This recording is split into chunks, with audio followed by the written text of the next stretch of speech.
This video got 3 million views last year, and what it talks about is if you have a longer shaped face, if you have an oval shaped face, or if you have, like me, an oblong shaped face, which is 2 to 3 times longer than it is wide, when you wear blush and bronzer, you really want to add volume to the face. You want to make your face look a little bit wider because most of the time we already have hollows and natural contours. So let me show you exactly where you want to place your blush and your bronzer in a boyfriend style. Let's do it together.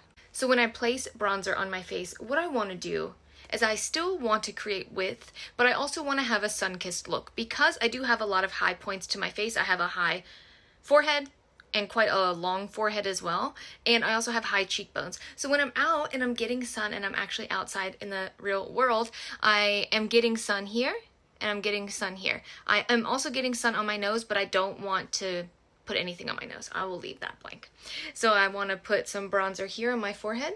I want to bring my forehead down just a little bit, or at least just give myself some natural color, because I feel like when I don't have any color on my forehead, that's when I start to look quite washed out.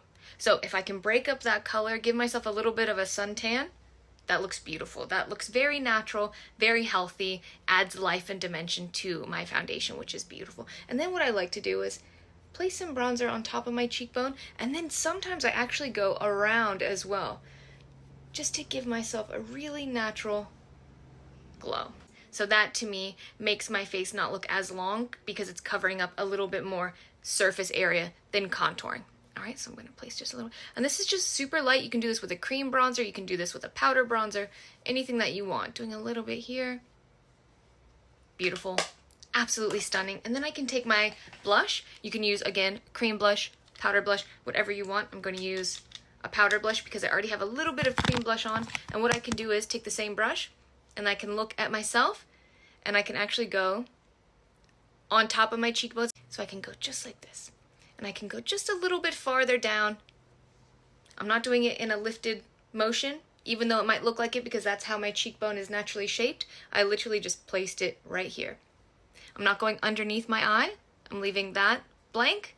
I'm covering as much surface area as I can, preferably in a little triangle motion, and I'm not going past the edge of my mouth. Again, that gives me a lot of volume. That makes my face look a little bit more wide. That kind of creates the optical illusion that I have a shorter mid-face than I actually do, which I don't. And then I can just do it just here again. So I can keep it just in this area. It is beautiful for somebody that has a longer face because we have a lot of surface area. We really don't necessarily need a lifted look, or at least not all the time. This is a really great weekend makeup look if you want to try it out first, just like that. I think it's stunning. Yeah! I really hope that this helped to explain blush and bronzer placement in a more natural flush and also in a more natural bronze instead of contouring. You don't always have to contour, so if you're looking to switch it up, this is something that's really fun and beautiful and fresh and easy, and it's a very natural way to wear still your favorite products, blush, bronzer, or contour.